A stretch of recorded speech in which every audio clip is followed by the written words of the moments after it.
സ്കൂളിൽ പഠിക്കുന്ന കാലം മുതൽ തുടങ്ങിയ പ്രണയം, പിന്നീട് വീട്ടുകാരുടെ എതിർപ്പ് അവഗണിച്ചുള്ള വിവാഹം. നിലമ്പൂരിലെ നവദമ്പതികളായ രാജേഷിനും അമൃതയ്ക്കുമിടയിൽ പിന്നീട് എന്തായിരിക്കും സംഭവിച്ചത്?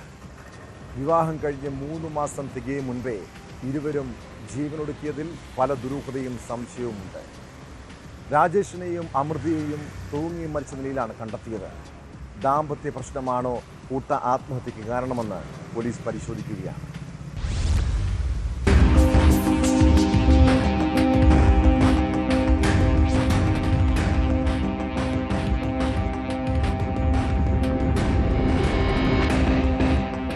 ശനിയാഴ്ച ഉച്ചയോടെയാണ് നാടിന് നടുക്കിയ സംഭവം.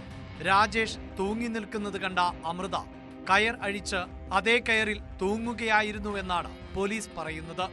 അമൃത തൂങ്ങിയത് കണ്ട രാജേഷിന്റെ അമ്മ ആളുകളെ വിളിച്ചുകൂട്ടി. കയറിൽ നിന്ന് താഴെയിറക്കി ആശുപത്രിയിൽ എത്തിച്ചുവെങ്കിലും ജീവൻ രക്ഷിക്കാനായില്ല. കുടുംബ പ്രശ്നങ്ങളാണ് ജീവനൊടുക്കാൻ കാരണമെന്നാണ് കരുതുന്നത്. രാജേഷിന് 23ഉം അമൃതയ്ക്ക് 19ഉമാണ് പ്രായം. പ്രണയത്തിലായിരുന്ന ഇവർ 3 മാസം മുമ്പാണ് വിവാഹം കഴിച്ചത്. ഇവിടെ 2-3 ദിവസമായിട്ട് ഇങ്ങനെ പ്രശ്നങ്ങളുണ്ടെന്ന് പറയുന്നുണ്ട്. അപ്പോൾ ഞാനിങ്ങോട്ട് വരാൻ നിൽക്കായിരുന്നു. അപ്പോഴാണ് മരിച്ചു എന്ന് പറഞ്ഞിട്ട് വിവരം തന്നത്. അതിൽ ആ ചെറുക്കൻ വിഷം കഴിച്ചതാണെന്ന് പറയുന്നുണ്ട്. പെൺകുട്ടി തൂങ്ങിയതാണ്. ആ കുട്ടീനെ ഇപ്പോൾ ഹോസ്പിറ്റലിൽ കൊണ്ടുപോയിട്ടുണ്ട്. 2 പേരും മരിച്ചിട്ടുണ്ട്.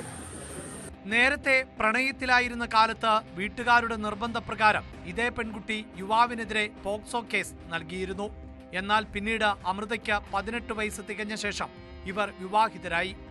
3 മാസമായി ഒരുമിച്ചാണ് താമസം. സംഭവത്തിൽ കൂടുതൽ അന്വേഷണം നടത്തിവരുന്നതായി പോലീസ് പറഞ്ഞു. മഞ്ചേരി മെഡിക്കൽ കോളേജിലാണ് പോസ്റ്റ്മോർട്ടം നടക്കുക. തുടർന്ന് മൃതദേഹങ്ങൾ ബന്ധുക്കൾക്ക് വിട്ടുകൊടുക്കും.